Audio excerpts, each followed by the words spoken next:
Oi gente, como é que vocês estão? Eu sou Tari Zottino e eu voltei para contar para vocês, como prometido, quais foram os quadrinhos que eu andei lendo recentemente e eles me tiraram de uma ressaca literária daquelas. Esse não tem sido um ano de leituras muito fácil, agora que eu tô realmente num ritmo melhor, mas a nona arte, os quadrinhos, foram essenciais para que eu conseguisse me manter ativa, me manter animada para ler e para, enfim, dar andamento a várias leituras. Todos os quadrinhos que eu vou indicar aqui são de super-heróis, alguns mais pesadinhos, outros mais divertidos. E o que aconteceu para me colocar nessa onda das HQs foi que eu tava andando pelo YouTube e me deparei com um vídeo do Pipoca e Nanquim sobre as HQs que inspiraram The Batman, que é o novo filme que vai lançar no ano que vem, com o Robert Pattinson como Batman e dirigido pelo Matt Reeves, que é o diretor que eu gosto muito. E nesse vídeo, entre outros quadrinhos muito legais, eles falam sobre o Batman Ano 1, que tem roteiro do Frank Miller e arte do David Mazzucchelli. Aqui a gente vai conhecer o primeiro ano do Bruce Wayne como Batman e também o primeiro ano do atual tenente e futuro comissário Gordon na polícia de Gotham City.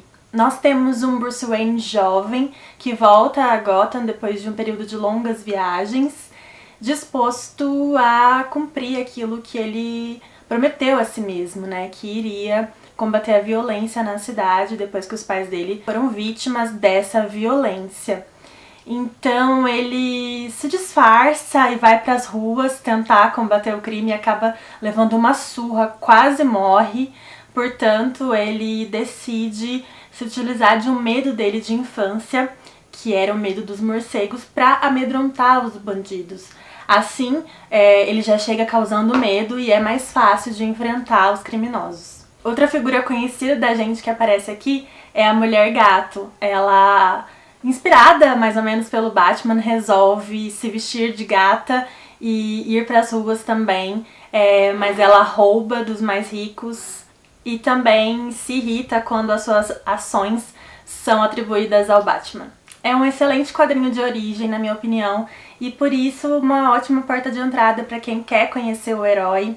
E os seus coadjuvantes, tanto o Gordon quanto a Selina, estão maravilhosos aqui. É muito interessante ver o Gordon, tanto que ele é humano, ele é honesto na sua profissão, mas também tem ali as suas derrapadas com a esposa, por exemplo, que a gente vai acompanhar aqui. O estilo do traço é noir e faz com que a gente entre nessa atmosfera, né, de investigações do Batman, de primeiras aventuras dele. É um traço que eu achei perfeito, assim, pra uma história do Homem-Morcego. É possível sentir, lendo essa HQ, o quão podre é a cidade de Gotham City e o que figuras como o Batman e como o Gordon representam num lugar como aquele. Depois de ler essa história, eu fiquei ainda mais animada para conferir outras histórias do Homem-Morcego, como vocês vão perceber aqui.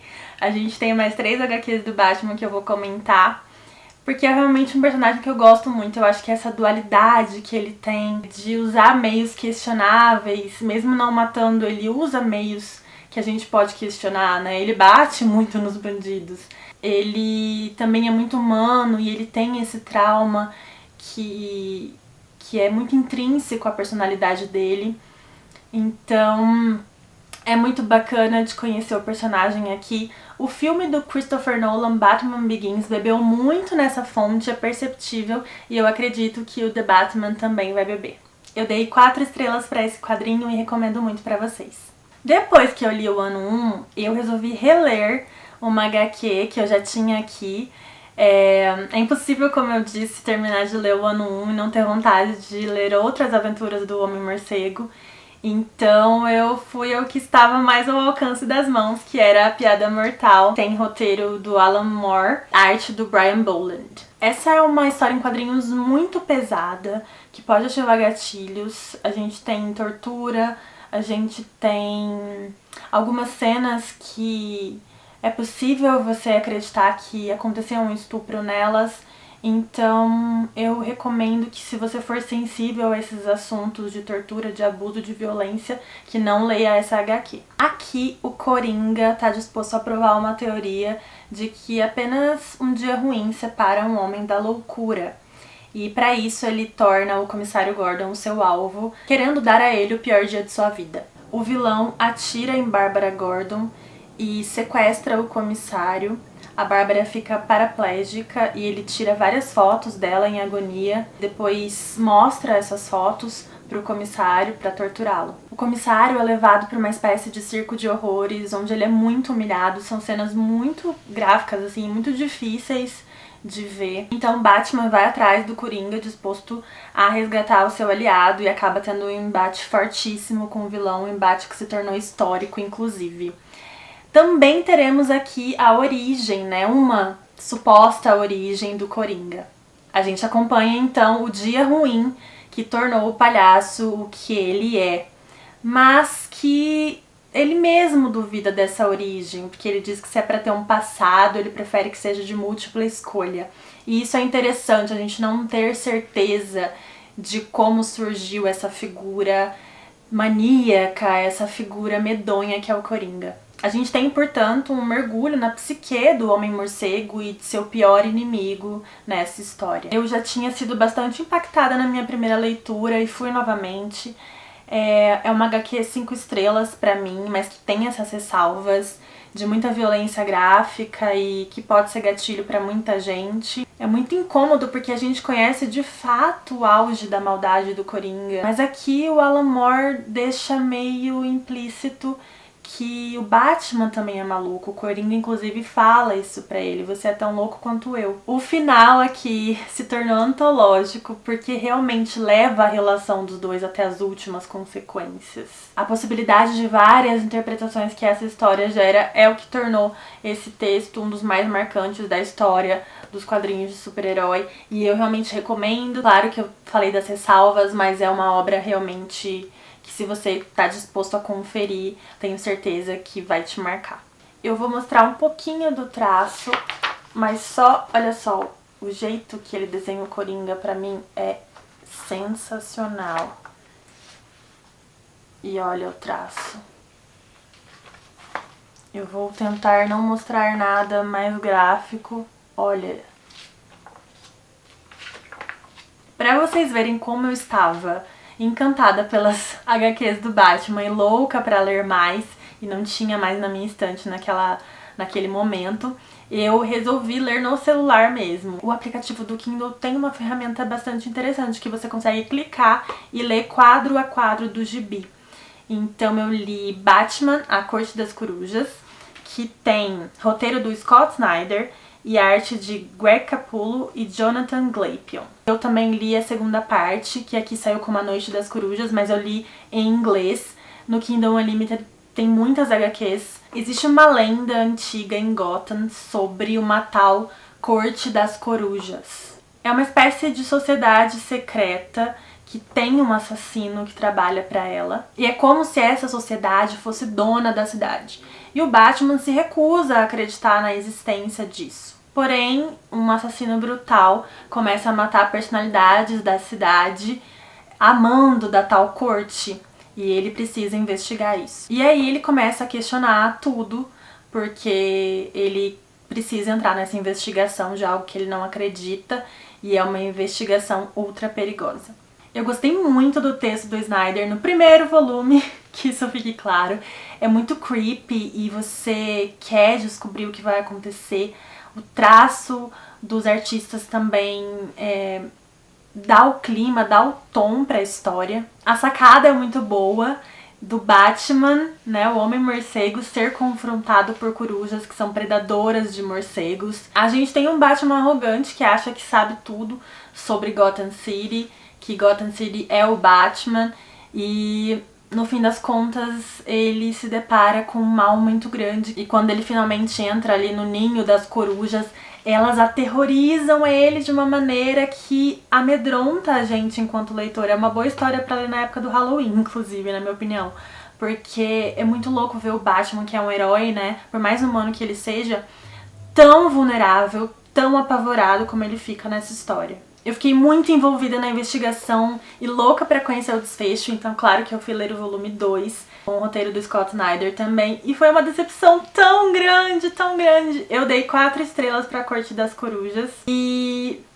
pra continuação, que é A Noite das Corujas aqui no Brasil, eu dei 2 estrelas, porque vira tudo uma novela mexicana tão grande, tão desapontadora. É uma forçação de barra atrás da outra, e foi realmente decepcionante. Eu falo que foi uma novela mexicana, e eu amo novela mexicana, mas eu não esperava encontrar algo parecido aqui. Portanto, o encerramento do arco é ruim, na minha opinião, mas eu gostei tanto do primeiro volume que eu leria de novo, e acho que me empolgaria de novo, e recomendo pra vocês.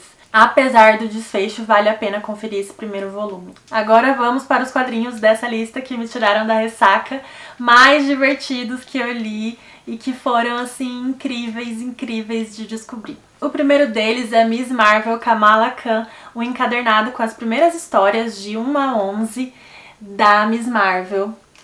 É tão divertido, gente, vocês não têm noção do quanto eu ri e do quanto eu me empolguei e do quanto eu fiquei feliz de conhecer essa heroína. Ela vai ganhar uma série na Disney Plus, né? Eu acho que esse ano ainda. Então eu falei, eu quero muito conhecer. Eu já tinha vontade na primeira vez que ela foi lançada por aqui, mas aí eu me deparei lá na Amazon com esse encadernado e falei, é a hora, eu quero muito, muito ler. A Kamala Khan, ela é de ascendência paquistanesa, mas é americana. E ela é a primeira personagem muçulmana da Marvel a ganhar um gibi próprio. Ela mora com os pais e com o irmão em Jersey City e ganha os seus poderes depois de uma névoa misteriosa atingir a cidade. Ela é muito fã de super-heróis. O favorito dela é o Wolverine, que aparece aqui e eu quase morri. Eu amei, é muito empolgante. E ela gosta muito também da Capitã Marvel. E a primeira encarnação da Capitã Marvel foi Miss Marvel também. E por isso ela adota esse nome. E aqui ela vai entender a responsabilidade imensa de ser uma heroína. E além da ajuda do Wolverine, vai aparecer o Dentinho, que é o cão dos inumanos. A Miss Marvel, como você vai descobrir lendo aqui, é uma personagem inumana. Uma das coisas mais interessantes sobre a Kamala é que ela questiona muito o que é imposto a ela. Ela questiona ser uma personagem, uma pessoa estadunidense e ter todos os costumes paquistaneses, né, e da religião muçulmana. A Kamala é apaixonante por conta do seu amor pela família, pelos amigos, sua paixão por super-heróis, que é identificável. Eu adoro as piadas que ela faz também, mas eu adoro também os poderes dela, são poderes incríveis. Ela consegue se esticar e aumentar qualquer parte do corpo. Aqui vocês podem ver a mão dela giganta. E ela consegue também, ainda que de forma limitada, se metamorfosear por algum tempo. Ela também se cura mais rápido por conta disso. Quando eu li essa HQ, eu tava passando por um período difícil de imenso estresse e me divertiu tanto, me arrancou tantos sorrisos, me fez tão bem. É delicioso ler as aventuras da Kamala aliadas aos problemas de qualquer adolescente. Então é muito engraçado porque os pais dela acham que ela tá desobedecendo, que ela tá perdendo o respeito por eles, mas na verdade ela tem uma responsabilidade muito grande, então ela não pode estar sempre no lugar que os pais querem porque ela tá combatendo o crime na cidade e enfrentando um vilão daqui que é um pássaro gigante. É muito bom, gente, é muito bom de verdade. Eu esqueci de falar o nome da roteirista, que é G. Willow Wilson, e a arte é de Adrian Alphona e Jake White. Eu pretendo acompanhar a Kamala por muito tempo ainda. 5 estrelas, recomendadíssimo, vou dar uma folhadinha. As cores, pra mim, elas são meio pastéis, tá vendo como elas não são tão vibrantes? Tem um outro desenhista que vai chegar mais pro meio do encadernado, mas eu gosto muito desse traço das primeiras histórias, olha. Incrível, incrível, incrível, incrível. E a última HQ que eu vou comentar hoje é Esquadrão Suicida, com o roteiro do Tom Taylor e arte de Bruno Redondo e Daniel Samperi. Isso aqui é tão divertido, gente.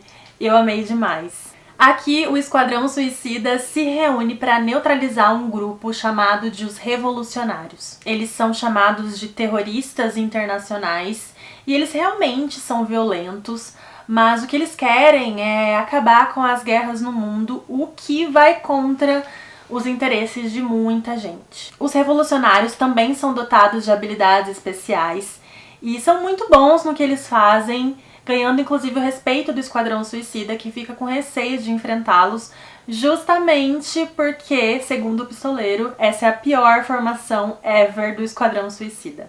Por uma razão que a gente vai descobrir só no decorrer aqui da HQ, a Amanda Waller, que é geralmente quem comanda ali o esquadrão, está fora da operação e dá lugar a um cara muito sádico chamado Loki. Em dado momento, alguns membros dos revolucionários vão passar a integrar o Esquadrão Suicida e eles vão precisar trabalhar juntos, sendo que um não confia no outro. Enfim, é uma dinâmica muito divertida. O roteirista aqui sabe perfeitamente como se utilizar do absurdo que é a gente ter um tubarão e um homem-zebra, entre outros personagens absurdos aqui nessa história. Além disso, aqui são criadas ótimas cenas de ação que me deixaram super empolgada pra continuar a ler. Tem vários plot twists. Como eu disse, a dinâmica entre os personagens funciona muito bem e você torce pra que eles finalmente se unam e enfrentem um mal maior, digamos assim. Essa é a primeira parte desse arco, que vai ter mais um segundo volume. Eu tô totalmente ansiosa pra que seja lançado aqui no Brasil. E a arte e as cores dessa HQ, elas acompanham o ritmo que o roteiro do Tom Taylor pede. Então é muito vibrante, a gente tem umas coisas meio neon, assim. Eu gostei demais, fiquei muito interessada, inclusive, em conhecer mais dessa nova equipe. Aqui a gente tem, claro, a violência que a gente já espera de uma história do Esquadrão. Esqueçam aquele filme horroroso, medonho, pavoroso que foi pro cinema do Esquadrão Suicida. Vai rolar aí um outro filme, mas todo mundo se empolgou com o trailer e eu achei mais ou menos, mas enfim, tomara que seja bacana. Mas se você tem interesse e curiosidade por esses personagens, recomendadíssimo. Eu prometo que vai ser diversão pura pra vocês. Essa também foi uma recomendação lá da galera do Pipoca e Nanquim, do Bruno Zago. Vou deixar o link do canal deles aqui, porque eles com certeza entendem muito mais de quadrinho do que eu entendo. Eu sou só uma nova entusiasta da Nona Arte, que tá muito feliz de acompanhar. Realmente, gente, olha, eu vou falar pra vocês. Ressaca literária é uma coisa tensa que todo mundo tem e eu acho que os quadrinhos ajudam muito, porque é uma mídia diferente. Então, além de ler, você tá apreciando uma arte maravilhosa.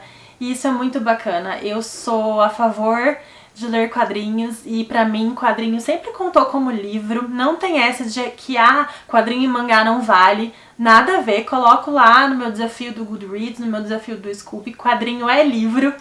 E é uma arte maravilhosa que eu recomendo muito que vocês leiam. Tem salvado, assim, meu 2021 de leituras, porque é muito gostoso pegar um quadrinho pra ler. Se você se interessou por alguma dessas HQs, compra pelo meu link da Amazon, porque eu ganho uma pequena comissão e você não paga nada mais por isso. Eu espero que vocês tenham gostado muito desse vídeo. Se gostaram, não se esqueçam de dar um joinha, de compartilhar esse vídeo, se inscrever no canal caso não seja inscrito. E me sigam lá no Instagram, porque eu ando aparecendo mais por lá. Um beijo pra vocês e até o próximo vídeo. Ótimas leituras!